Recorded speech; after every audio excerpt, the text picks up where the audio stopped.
आज हम बात कर रहे हैं ideal and non ideal solution. तो जो सॉल्यूशन राउट्स लॉ को ओबे करते हैं those solutions are called ideal solution. मतलब जो सॉल्यूशंस राउट्स लॉ को 100% ओबे करते हैं वो आइडियल, और जो राउट्स लॉ को ओबे नहीं करते वो नॉन आइडियल। अगर हम इसका थोड़ा सा और एक्सप्लेनेशन लेके चले कि मान लो मेरे पास दो लिक्विड हैं, उनका सॉल्यूशन बनाया मैंने, लिक्विड ए और लिक्विड बी को मिला के मैंने ए बी सॉल्यूशन बना दिया। उस सॉल्यूशन का वेपर प्रेशर अगर हम एक्सपेरिमेंटली कैलकुलेट करें और मैथमेटिकली कैलकुलेट करें, अगर राउट्स लॉ को अप्लाई करके मैथमेटिकल कैलकुलेशन और एक्सपेरिमेंट कैलकुलेशन सेम आती है मींस आइडियल सॉल्यूशन, और अगर उससे डिफरेंट आती हैं नॉन आइडियल, तो या तो हमारा calculated vapour pressure experimental vapour pressure से ज्यादा होगा या कम होगा अगर नॉन आइडियल सॉल्यूशन है तो उसी के बेस पे दो टाइप के सॉल्यूशन होते हैं, पॉजिटिव डेविएशन और नेगेटिव डेविएशन। तो अब हम पहले बात करें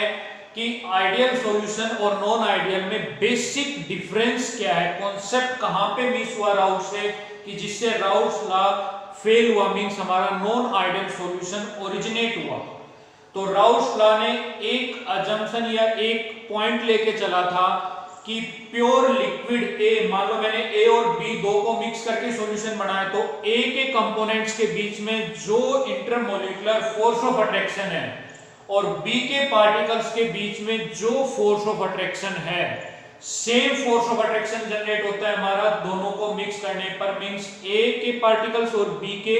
पार्टिकल्स के बीच में। जैसे एग्जांपल मान लो मैंने हेक्सेन और हेप्टेन को मिक्स किया, हेक्सेन के में इंटरमोलिकुलर फोर्स ऑफ अट्रैक्शन है वंडर वाल, हेप्टेन के पार्टिकल्स के बीच में भी इंटरमोलिकुलर फोर्स ऑफ अट्रैक्शन है वंडर वाल। दोनों को मिक्स करने के बाद जो हमारा सॉल्यूशन बना उसमें भी van der Waals force of attraction होगा, means same intermolecular force of attraction, so this will obey Raoult's law. लेकिन अगर ये इंटरेक्शन सेम नहीं आता है, मींस सोल्यूट सोलवेंट पार्टिकल्स का इंटरेक्शन प्योर सोल्यूट पार्टिकल्स के बीच में जो इंटरेक्शन है, प्योर सोलवेंट के पार्टिकल्स के बीच में जो इंटरेक्शन है उससे कम आता है, तो वेपर प्रेशर हमारा बढ़ जाएगा मींस पॉजिटिव डेविएशन। और अगर वो इंटरेक्शन बढ़ जाता है प्योर के कंपैरेटिव में तो negative deviation means vapour pressure हमारा राउट्स लॉ से कम आएगा। तीसरा पॉइंट आइडियल और नॉन आइडियल सॉल्यूशन के केस में भी हम बात करें कि दोनों को अगर हम मिक्स करते हैं सोल्यूट और सोलवेंट को, तो उसमें जो एंथैल्पी ऑफ मिक्सिंग है, अब फोर्स ऑफ अट्रैक्शन सेम है, ना नया कोई फोर्स ऑफ अट्रैक्शन बना ना कोई ब्रेक हुआ, तो जो हमारा सॉल्यूशन बनेगा मींस आइडियल सॉल्यूशन जो होगा उसमें एंथैल्पी ऑफ मिक्सिंग जीरो होगी, क्योंकि ना ही नया कोई फोर्स ऑफ अट्रैक्शन बना है ना ही कोई नया फोर्स ऑफ अट्रैक्शन ब्रेक हुआ है, तो उनमें कोई एनर्जी का एक्सचेंज नहीं होगा। लेकिन अगर नॉन आइडियल सॉल्यूशन है तो या तो सोल्यूट पार्टिकल्स और सोलवेंट पार्टिकल्स का आपस में इंटरेक्शन कम हुआ या ज्यादा हुआ, मींस अट्रैक्शन या तो ब्रेक हुआ है या बढ़ा है। अगर ब्रेक हुआ है तो एनर्जी रिलीज होगी means delta H will be positive, और ब्रेक हुआ है तो means intermolecular force of attraction कम हो गए, इंटरमोलिकुलर फोर्स ऑफ अट्रैक्शन कम होगा तो वेपर प्रेशर बढ़ेगा, तो हमारा कौन सा सॉल्यूशन होगा, non ideal solution with positive deviation, जिसके अंदर वेपर प्रेशर राउट्स लॉ के कैलकुलेशन से ज्यादा आएगा। तो मींस पॉजिटिव डेविएशन के केस में एंथैल्पी ऑफ मिक्सिंग होगी पॉजिटिव और नेगेटिव के केस में होगी नेगेटिव। ऐसे ही वॉल्यूम ऑफ मिक्सिंग अगर लेके चले तो नॉन आइडियल सॉल्यूशन के केस में, सॉरी आइडियल सॉल्यूशन के केस में delta V volume change in volume of mixing will be equal to zero, means volume में कोई चेंज नहीं होगा। 1 ml हमने सोल्यूट लिया, 2 ml सोलवेंट लिया, दोनों को मिक्स किया तो टोटल सॉल्यूशन की वॉल्यूम आएगी हमारे पास 3 ml। लेकिन अगर ये 3 ml से कम या ज्यादा आती है तो हमारा नॉन आइडियल सॉल्यूशन होगा। तो अगर पार्टिकल्स के बीच में फोर्स ऑफ अट्रैक्शन बढ़ रहा है, पार्टिकल्स क्लोज आ रहे हैं, तो वॉल्यूम घटेगा। पार्टिकल्स क्लोज आएंगे means intermolecular force of attraction बढ़ेगा, तो वेपर प्रेशर क्या होगा, घटेगा, means non ideal solution with negative deviation. और नेगेटिव डेविएशन के केस में हमने डेल्टा वी कितना आया, इंटरमोलिकुलर फोर्स ऑफ अट्रैक्शन बढ़ा है तो delta v will be negative. ऐसे ही non ideal solution positive deviation में डेल्टा वी क्या आएगा, positive, means force of attraction कम हुआ है तो पार्टिकल्स दूर दूर जाएंगे तो वॉल्यूम बढ़ेगा, डेल्टा विल बी पॉजिटिव। तो ये बात होगी हमारी ideal and non ideal solution case में। अब हम एक इंपॉर्टेंट टर्मिनोलॉजी डिस्कस कर रहे हैं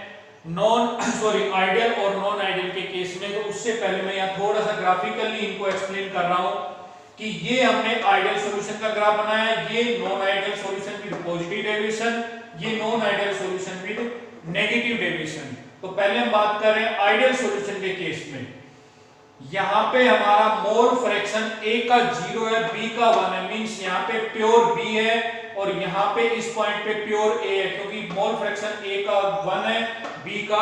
0 है। तो इधर से इधर की तरफ जाते हैं तो A की अमाउंट बढ़ा रहे हैं, B की अमाउंट घटा रहे हैं। तो ये जो वेपर प्रेशर हमने पॉइंट किया हुआ है, ये किसका वेपर प्रेशर है, प्योर B का, और यहाँ पे जो वेपर प्रेशर आएगा वो प्योर A का। तो बीच में जो भी वेपर प्रेशर बनेगा किसी भी कंपोजिशन पे वो किसका होगा, सॉल्यूशन का। तो ये सॉल्यूशन का जो हम कंपोजिशन B से A की तरफ ले जा रहे हैं, मींस B की अमाउंट घटा रहे हैं और A की अमाउंट बढ़ा रहे हैं। और ये जो मैंने डॉटेड शो किया है ये पार्शियल वेपर प्रेशर रिप्रेजेंट कर रहा है, ये वाला A का और ये वाला B, ये वाला होगा हमारा B का और ये वाला होगा हमारा A का।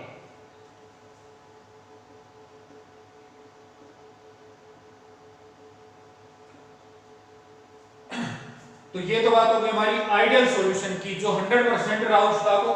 ओबे कर रहा है। लेकिन ये जो मैंने इसमें डॉटेड से शो किया ये है आइडियल के केस में, लेकिन हमारा वेपर प्रेशर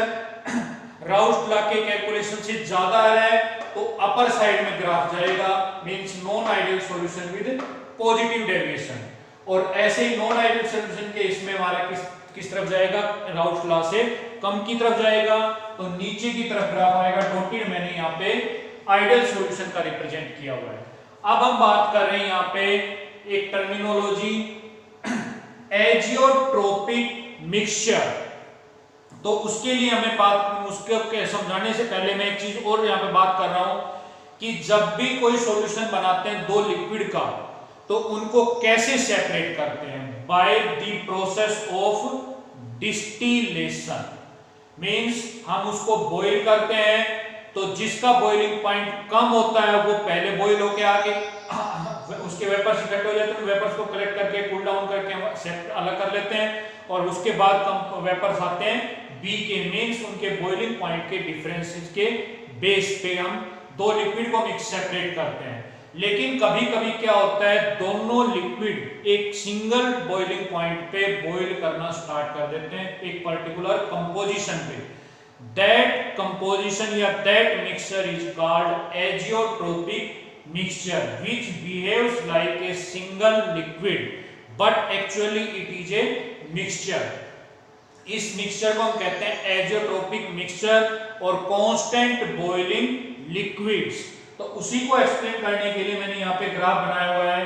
पहले वाले ग्राफ में हमने लिया है XA0 XA1, यहाँ पे XB1 है XB0, means B is more volatile than A।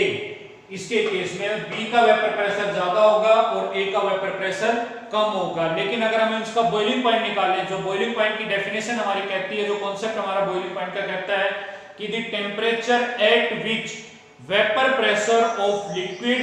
Becomes equal to the atmospheric pressure, मतलब वो टेम्परेचर जिस पे हमारे लिक्विड का वेपर प्रेशर सराउंडिंग के वेपर प्रेशर के इक्वल आ जाए, उस कंडीशन में वो लिक्विड हमारा बॉईल करना स्टार्ट कर देता है। तो यहां से क्लियर है कि B का वेपर प्रेशर ज्यादा है, A का वेपर प्रेशर कम है, तो B इजीली बॉईल करेगा और A डिफिकल्ट से बॉईल करेगा। तो उसी के बेसिस पे मैंने ये थोड़ा सा डायग्रामेटिकली इसका टेम्परेचर के साथ साथ कंपोजिशन में क्या चेंज आता है वो रिप्रेजेंट किया हुआ है यहाँ पे, कि ऊपर हमारी लिक्विड फेज है, नीचे हमारी वेपर फेज है। और अगर टेम्परेचर की बात करें तो वेपर फेज में कंपोजिशन ज्यादा होगी, लिक्विड में कंपोजिशन कम होगी। तो मान लो मैं यहाँ पे लेके चल रहा हूं इस टेम्परेचर पे, यहाँ पे T टेम्परेचर पे, तो उस टेम्परेचर पे वेपर फेज में कंपोजिशन हमारी किसकी ज्यादा होगी, B की ज्यादा होगी, क्योंकि यहां तक हमारा B है, सॉरी यहाँ पे B मैक्सिमम है और उसके बाद B की अमाउंट बढ़ा रहे हैं, तो इस तरफ हमारा ग्राफ होगा, मींस B की कंपोजिशन वेपर फेज में ज्यादा होगी, B हमारा जल्दी बॉइल कर रहा है, और यहाँ पे हमारा A की कंपोजिशन, सॉरी लिक्विड के केस में हमारी A की कंपोजिशन ज्यादा होगी। तो इस तरीके से हम बता सकते हैं कि किस टेम्परेचर पे एक वेपर फेज में कौन सा लिक्विड आ रहा है और लिक्विड फेज में कौन सा लिक्विड आ रहा है। लेकिन यहाँ पे अगर हम बात करें, जो मैंने एजियोट्रोपिक मिक्सचर का ग्राफ बनाया है, इस कंपोजिशन पे जो पॉइंट C है, इस कंपोजिशन पे ये लिक्विड सॉल्यूशन हमारा बना रहा है एजियोट्रोपिक मिक्सचर। तो एजियोट्रोपिक मिक्सचर यहाँ पे वेपर प्रेशर ज्यादा है तो बॉइलिंग पॉइंट कम होगा, मींस मिनिमम बॉइलिंग एजियोट्रोप बनेगा। सेम इसी टाइप से जो ये पॉइंट C मैंने बनाया, ये minimum boiling sorry vapour pressure कम है तो बॉइलिंग पॉइंट ज्यादा होगा, मींस मैक्सिमम बॉइलिंग एजियोट्रोप का डायग्राम है यहाँ पे। तो ये हमारे रिप्रेजेंट कर रहे हैं, और इन्हीं ग्राफ से हम निकाल सकते हैं किस कंपोजिशन पे हमारा एजियोट्रोप बनेगा, किस कंपोजिशन में, किस टेम्परेचर रेंज में लिक्विड फेज में कौन सा कंपोनेंट होगा, वेपर फेज में कौन सा कंपोनेंट होगा, उसका कंपोजिशन क्या होगा, वो इन ग्राफ की मदद से हम निकाल सकते हैं। और इसी को कैलकुलेट करने के लिए लीवर ने रूल दिया था, लीवर रूल, जो number of moles of liquid और number of moles of vapours निकालने के लिए दिया था। तो इसके लिए हम क्या करते हैं, जो भी हमारा ग्राफ टेम्परेचर और कंपोजिशन का है, उसमें हम जिस टेम्परेचर पे हमें निकालना है लिक्विड और वेपर फेज में नंबर ऑफ मोल्स की रेशियो, तो उस टेम्परेचर पे हम एक स्ट्रेट लाइन फॉलो करते हैं, सेंटर में पॉइंट बनाते हैं A, तो वहां से number of moles of liquid, number of vapour, मतलब A से B के बीच का जो डिस्टेंस होगा लेंथ AV, A से L का डिस्टेंस लेंथ AL, इन दोनों की रेशियो से हम निकाल सकते हैं किसी भी टेम्परेचर पे, किसी भी कंपोजिशन में, सॉरी किसी भी टेम्परेचर पे लिक्विड और वेपर फेज में हमारे जो सॉल्यूशन है उसकी कंपोजिशन क्या होगी, मींस कब हमारा लिक्विड की कंसंट्रेशन ज्यादा होगी, कब हमारी वेपर्स की कंसंट्रेशन ज्यादा होगी।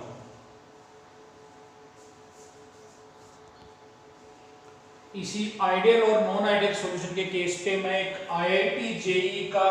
क्वेश्चन डिस्कस कर रहा हूं। ये जो क्वेश्चन मैंने लिखा हुआ है 2016 JEE मेंस में आया हुआ क्वेश्चन है, और इसी टाइप के क्वेश्चन हमें NCERT में भी मिलते हैं और बोर्ड एग्जाम में भी पूछे जाते हैं। Which mixture will show positive deviation from Raoult's law at 35 degree Celsius, means जो सॉल्यूशन दिए हुए हैं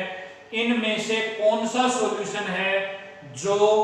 पॉजिटिव डेविएशन शो करेगा। तो अभी मैंने पॉजिटिव नेगेटिव डेविएशन में डिफरेंस बताया था, उसी को मैं फिर रिपीट कर रहा हूं पॉइंट पॉइंट। सबसे पहला difference, ideal solution Raoult's law को 100% ओबे करते हैं, non ideal solution positive deviation में वेपर प्रेशर राउल्स लॉ से ज्यादा आएगा और नेगेटिव डेविएशन में वेपर प्रेशर राउल्स लॉ से कम आएगा। सेकंड पॉइंट, जिस पॉइंट के बेसिस पर हम इस क्वेश्चन का आंसर करेंगे, प्योर सोल्यूट पार्टिकल्स के बीच में जो इंटरमॉलिक्यूलर फोर्स ऑफ अट्रैक्शन है, प्योर सॉल्वेंट के पार्टिकल्स के बीच में जो इंटरमॉलिक्यूलर फोर्स ऑफ अट्रैक्शन है, अगर सॉल्यूशन के केस में इंटरेक्शन सोल्यूट सॉल्वेंट का सेम आता है, जो प्योर लिक्विड A और B means pure solute particles और प्योर सॉल्वेंट पार्टिकल्स के बीच में जो इंटरेक्शन है वही इंटरेक्शन सॉल्यूशन में सोल्यूट और सॉल्वेंट का आता है, तो आइडियल सॉल्यूशन। अगर वो इंटरेक्शन सॉल्यूशन में कम हो जाता है तो vapour sorry non ideal solution with positive deviation, और अगर वो बढ़ जाता है तो non ideal solution with negative deviation. इसी पॉइंट ऑफ व्यू के बेस पे हम इसका आंसर करेंगे। तो अगर हम लेके चले ये वाला और ये वाला दोनों सॉल्यूशन C और D ऑप्शन, C में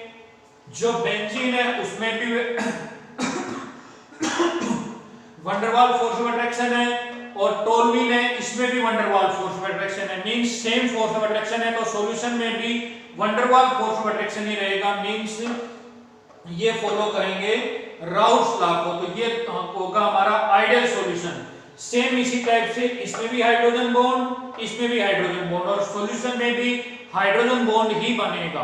तो दोनों के केस में same type of intermolecular force of attraction, तो ये भी बनाएगा हमारा आइडियल सॉल्यूशन। लेकिन ए और बी के बीच में बात करें तो ए में मिथेनॉल में इंटरमोलिकुलर फोर्स ऑफ अट्रैक्शन होता है हाइड्रोजन बॉन्ड, CCl4 इसके हाइड्रोजन बॉन्ड को ब्रेक करेगा, तो सॉल्यूशन के केस में इंटरमोलिकुलर फोर्स ऑफ अट्रैक्शन क्या हो रहे हैं, कम हो रहे हैं, तो वेपर प्रेशर हमारा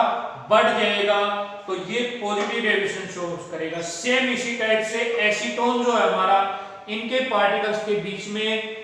dipole dipole force of attraction है,